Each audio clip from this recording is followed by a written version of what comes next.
Wow, wow. Je me suis levé, c'est bon, j'ai vu ce que je pouvais faire de mes peines. J'ai perdu des ennemis, j'ai perdu des amis, j'ai perdu des frères. Salut. Après tout ce temps passé ensemble, je pense qu'il est temps qu'on apprenne à se connaître. Faut savoir que je suis quelqu'un de très peureuse. J'ai tout le temps peur de tout. Je m'explique. Je vais tout le temps avoir peur de mal faire ou de décevoir ou de pas être conforme. Tu vois ce que je veux dire ou pas? En clair, je vais toujours vouloir faire du mieux que je peux, ce qui peut être un atout, mais l'inconvénient c'est que je fais ça parce que bah, dans ma tête, si je fais pas bien les choses, ça va pas le faire. On va prendre un exemple pour mieux comprendre la chose. Si quelqu'un me demande de l'aider à trouver un rouge à lèvres, c'est pas le meilleur exemple du monde. Si quelqu'un me demande de l'aider à trouver quelque chose, un objet à acheter, peu importe, je vais m'investir à fond. De un, parce que c'est un aspect de ma personnalité qui fait que j'adore du moins aider les gens, etc. Mais ça, c'est autre chose et j'en parlerai peut-être dans une prochaine vidéo. Mais je vais m'investir à fond parce que, je sais pas, si c'est un ami qui me demande ça, ben je me dis que si je lui trouve pas ce qu'il veut, ou si je lui trouve pas justement le meilleur truc, le plus performant, la version la meilleure de ce qu'il recherche, ben il va être déçu. Et s'il est déçu, je sais pas, il pourrait ne plus me parler. C'est une peur constante de l'abandon principalement, mais ça c'est pareil, je pourrais en parler dans une prochaine vidéo. Mais aujourd'hui je voulais vraiment traiter l'aspect peur qui est tout le temps présent. Cette peur constante de mal faire ou de pas réussir ou de pas plaire. Je pense que ça découle d'un manque de confiance en moi ou envers les autres, qui sait. Je suppose que c'est principalement envers moi. Mais aussi, ça me fait plaisir de me dire que c'est ça. Je suppose que si j'utilise le terme manque de confiance en moi, ça explique cette peur et du coup, ça me rassure. Mais si ça se trouve, c'est un tout autre aspect et si ça se trouve, ça n'a rien à voir avec un manque de confiance. Si ça se trouve, cette peur, elle vient d'autre chose, d'un traumatisme ou j'en sais rien, tu vois. Mais je me suis jamais posé la question parce que ça m'effraierait encore plus de connaître. Je pense que mon ego, il veut pas du tout connaître ça, il préfère trouver une raison, dire que c'est ça et que de toute façon on pourra jamais rien y faire. Et c'est encore plus arrangeant de choisir le manque de confiance en soi parce que c'est un truc hyper difficile à acquérir. Et je parle dans des débats trop philosophiques, mais cette peur au quotidien, c'est hyper handicapant au final. Et je pense que je me mets des bâtons dans les roues toute seule. Mais je pense aussi que ça vient pas que d'un manque de confiance, ou alors que ce manque de confiance, il a été provoqué par plein d'autres événements que j'ai pu vivre. Mon téléphone qui vibre, excuse.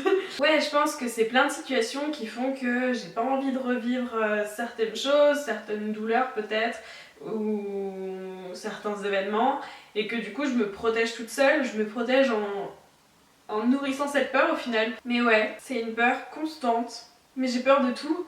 Je peux avoir peur d'absolument tout, je peux avoir peur de mal faire, je peux avoir peur de pas faire correctement, je peux avoir peur de pas plaire, je peux avoir peur d'avoir peur.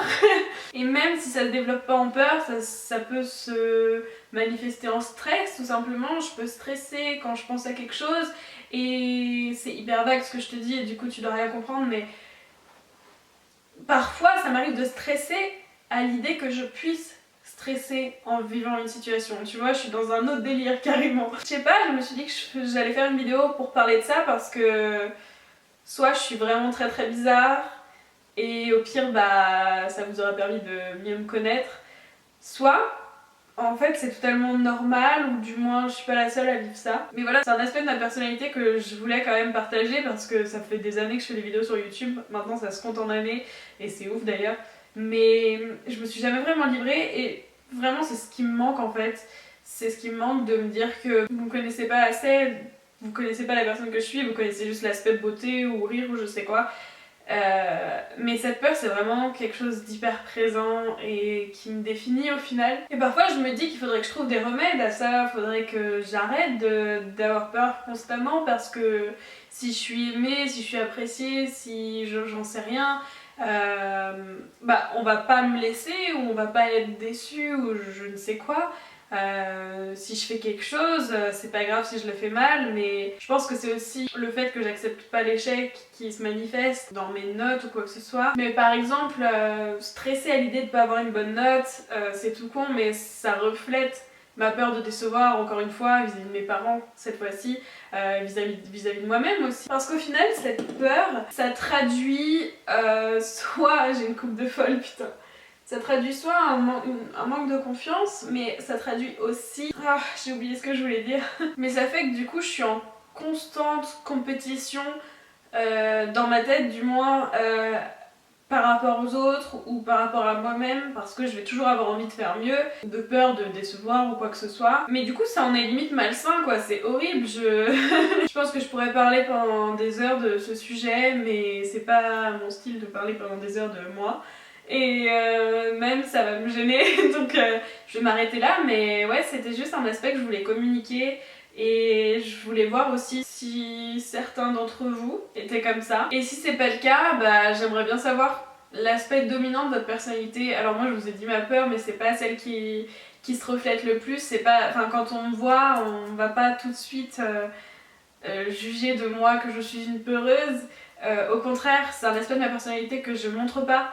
Et c'est ça que je trouve intéressant, c'est de dévoiler quelque chose et j'aimerais bien connaître au final l'aspect de cette personnalité que l'on ne connaît pas et qu'on ne pourra pas connaître si la personne ne nous communique pas. Donc j'aimerais bien que vous me disiez en commentaire quel est cet aspect que vous redoutez de vous-même, parce qu'au final moi c'est vraiment...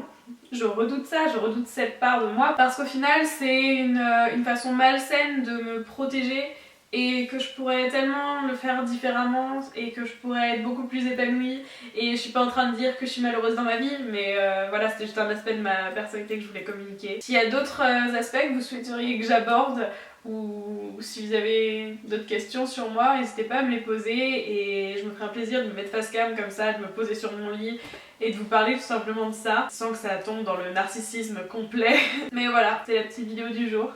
J'espère qu'elle vous aura plu et je vous dis à la prochaine. Bye. Produit de mon existence gravé dans la pièce.